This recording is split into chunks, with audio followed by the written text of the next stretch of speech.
We will make you pretty. We will smooth away every unsightly blemish. We will give you the body you've always dreamed of. We will make you perfect, stunning, desirable. You will be pretty. You will be ours.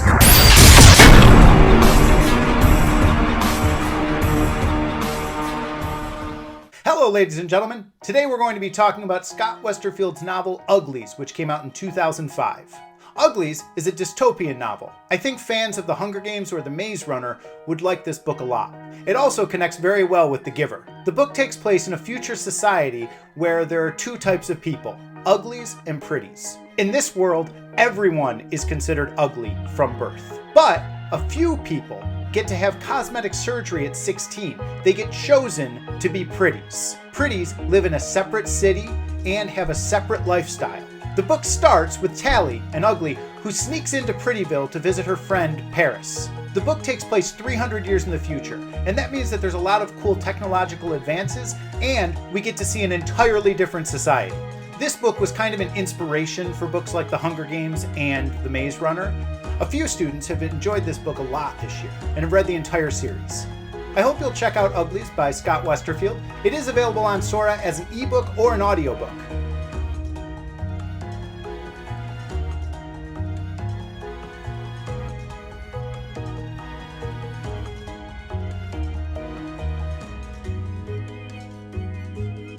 Part 1. Turning Pretty.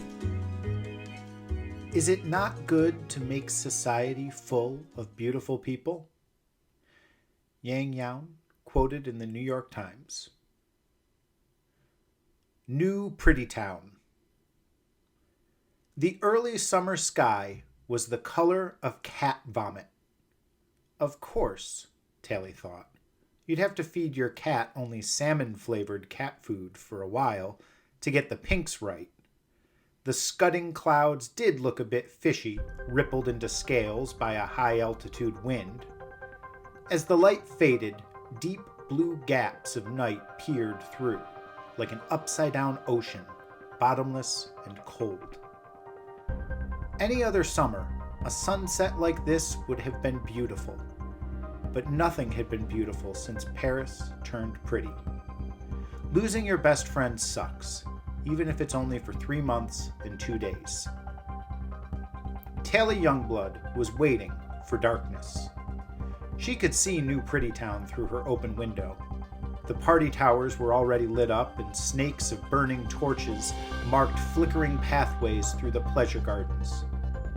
A few hot air balloons pulled at their tethers against the darkening pink sky, their passengers shooting safety fireworks at other balloons and passing parasailers. Laughter and music skipped across the water like rocks thrown with just the right spin, their edges just as sharp against Tally's nerves. Around the outskirts of the city, cut off from town by the black oval of the river, everything was in darkness. Everyone ugly was in bed by now. Tally took off her interface ring and said, "Good night." "Sweet dreams, Tally," said the room.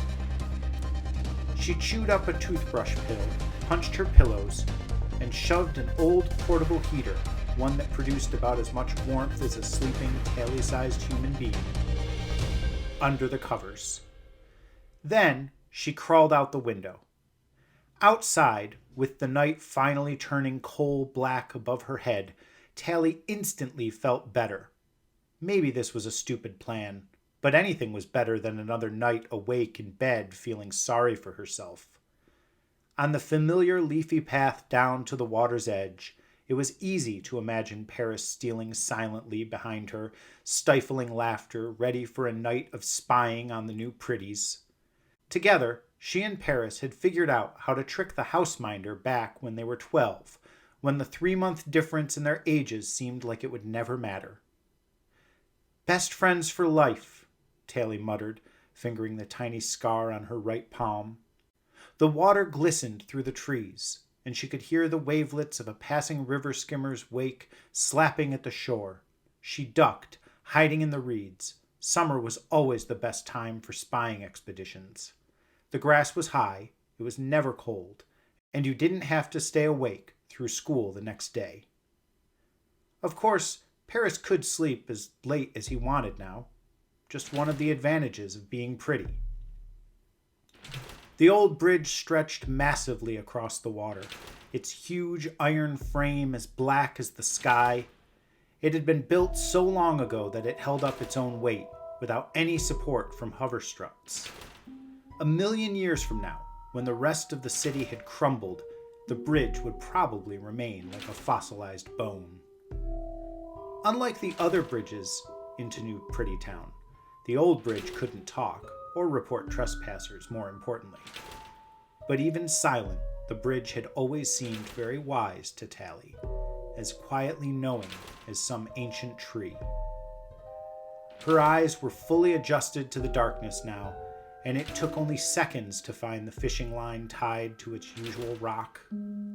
She yanked it and heard the splash of the rope tumbling from where it had been hidden among the bridge supports. She kept pulling until the invisible fishing line turned into wet, knotted cord. The other end was still tied to the iron framework of the bridge. Tally pulled the rope taut and lashed it to the usual tree. She had to duck into the grass once more as another river skimmer passed. The people dancing on its deck didn't spot the rope stretched from bridge to shore. They never did. New pretties were always having too much fun to notice little things out of place. When the skimmer's lights had faded, Tally tested the rope with her whole weight. One time, it had pulled loose from the tree, and both she and Paris had swung downward, then up and out over the middle of the river before falling off, tumbling into the cold water. She smiled at the memory, realizing she would rather be on that expedition, soaking wet in the cold with Paris, than dry and warm tonight, but alone. Hanging upside down, hands and knees clutching the knots along the rope, Tally pulled herself up into the dark framework of the bridge, then stole through its iron skeleton and across to New Pretty Town. She knew where Paris lived from the one message he had bothered to send since turning pretty. Paris hadn't given an address, but Tally knew the trick for decoding the random-looking numbers at the bottom of a ping. They led to some place called Garbo Mansion in the hilly part of town. Getting there was going to be tricky. In their expeditions, Tally and Paris had always stuck to the waterfront, where vegetation and the dark backdrop of Uglyville made it easy to hide. But now Tally was headed into the center of the island, where floats and revelers populated the bright streets all night. Brand new pretties like Paris always lived where the fun was most frantic. Tally had memorized the map, but if she made one wrong turn, she was toast. Without her interface ring, she was invisible to vehicles. They'd just run her down like she was nothing. Of course, Tally was nothing here. Worse, she was ugly. But she hoped Paris wouldn't see it that way, wouldn't see her that way. Tally had no idea what would happen if she got caught. This wasn't like being busted for forgetting her ring, skipping classes, or tricking the house into playing her music louder than allowed. Everyone did that kind of stuff, and everyone got busted for it. But she and Paris had always been very careful about not getting caught on these expeditions. Crossing the river was serious business. It was too late to worry now, though. What could they do to her anyway? In 3 months, she'd be a pretty herself. Tally crept along the river until she reached a pleasure garden and slipped into the darkness beneath a row of weeping willows. Under their cover, she made her way alongside a path lit by little, guttering flames. A pretty couple wandered down the path. Tally froze, but they were clueless, too busy staring into each other's eyes to see her crouching in the darkness. Tally silently watched them pass, getting that warm feeling she always got from looking at a pretty face. Even when she and Paris used to spy on them from the shadows, giggling at all the stupid things the pretties said and did, they couldn't resist tearing. There was something magic in their large and perfect eyes, something that made you want to pay attention to whatever they said, to protect them from any danger, to make them happy. They were so pretty. The two disappeared around the next bend, and Tally shook her head to clear the mushy thoughts away. She wasn't here to gawk. She was an infiltrator, a sneak, an ugly, and she had a mission. The garden stretched up into town, winding like a black river through the bright party towers and houses. After a few more minutes of creeping, she startled a couple hidden among the trees. It was a pleasure garden, after all. But in the darkness, they couldn't see her face and only teased her as she mumbled an apology and slipped away. She hadn't seen too much of them either, just a tangle of perfect legs and arms. Finally, the garden ended, a few blocks from where Paris lived. Tally peered out from behind a curtain of hanging vines. This was farther than she and Paris had ever been together, and as far as her planning had taken her. There was no way to hide herself in the busy, well-lit streets. She put her fingers up to her face, felt the wide nose and thin lips, the too high forehead and tangled mass of frizzy hair. One step out of the underbrush, and she'd be spotted. Her face seemed to burn as the light touched it. What was she doing here? She should be back in the darkness of Uglyville, waiting her turn. But she had to see Paris, had to talk to him. She wasn't quite sure why exactly, except that she was sick of imagining 1,000 conversations with him every night before she fell asleep. They'd spent every day together since they were littles, and now, nothing. Maybe, if they could just talk for a few minutes, her brain would stop talking to imaginary Paris. 3 minutes might be enough to hold her for 3 months. Tally looked up and down the street, checking for side yards to slink through, dark doorways to hide in. She felt like a rock climber facing a sheer cliff, searching for cracks and handholds.